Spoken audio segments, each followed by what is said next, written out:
আসসালামু আলাইকুম। আজকে আমি আমার ফার্মের জন্য আরেকটা মিটার লাগাইতেছি। আমার এর আগে একটা মিটার ছিল, সেটাতে কারেন্ট বিল অনেক বেশি আসতো।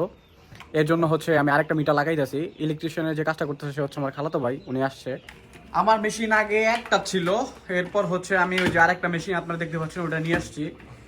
আমার বাসায় কারেন্ট বিল আসতো এর আগে 1400-1500 টাকার মতো। তো মেশিন আনার পর থেকে আমার বাসায় কারেন্ট বিল আসতেছে 2700-2800 টাকার মতো। আমি মেশিন আনার আগে শুনছিলাম যাদের মেশিন আছে তারা বলছিল যে ভাই শীতকালীন সময় সর্বোচ্চ 600 টাকার মতো কারেন্ট বিল আসে।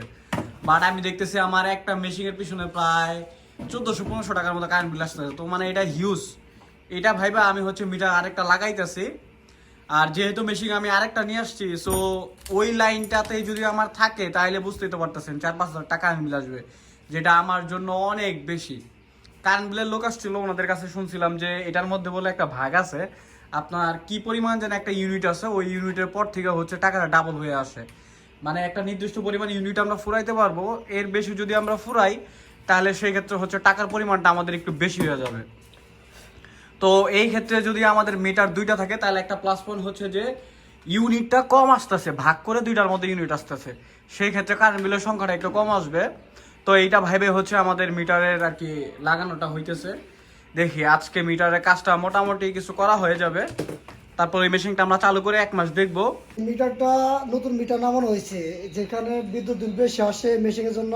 এই জন্য দুইটা মেশিন, যেহেতু বিল আরো বেশি আসবো, সেক্ষেত্রে নতুন একটা মিটার নামানো হয়েছে। এই মিটারটা আপাতত মনে করেন যে সংযোগ দিয়ে দেবো। সংযোগ দেওয়ার পরে দেখা যাবো যে আপনার বিলটা কত আসে। যদি দেখি যে বিল বেশি আসে, তাহলে সেক্ষেত্রে দুইটা মিটার আমি ভাগ করে অ্যাভারেজ করে দিয়ে দেবো।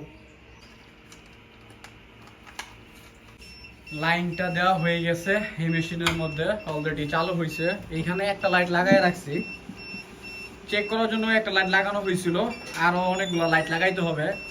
একটা মেশিনের মধ্যে প্রায় 14টার মতো লাইট লাগে, 14টার মতো ফ্যান ইউজ করা হয়েছে। এটা হইতেছে আপনার ম্যানুয়াল একটা মেশিন। এটার কস্ট মোটামুটি একটু কমই আছে, একটা মেশিনের পিছনে প্রায় 25,000 টাকার মতো খরচ পড়ে। আর যদি আমি সেটা অটো করতে চাই তাহলে এটার পিছনে প্রায় 50,000, 60,000, এমনকি 80,000 টাকা খরচ পড়ে যাবে, যেটা একটা হিউজ অ্যামাউন্ট। সো প্রথম অবস্থায় আমি ম্যানুয়ালগুলো দিয়ে এখন কাজ চালাই নিব ইনশাল্লাহ। পরবর্তীতে যদি আমার হ্যাচারিটাকে বড় করতে পারি তখন আল্লাহ পাক তৌফিক দান করলে অটো আর কি আপনার মেশিন নিয়ে আসবো ইনশাল্লাহ।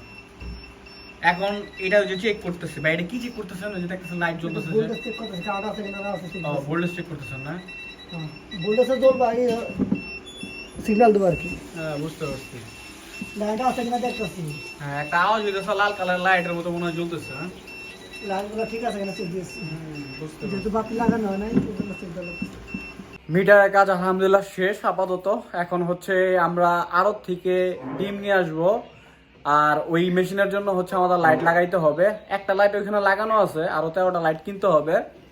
ওই লাইটগুলো আমরা কিনে এনে তারপর হচ্ছে মেশিনে লাগাই দেবো, ডিমগুলো বসাই দেবো। তারপর ইনশাল্লাহ আমাদের 22 থেকে 25 দিনের মতো অপেক্ষা করতে হবে বাচ্চা ফোটার জন্য।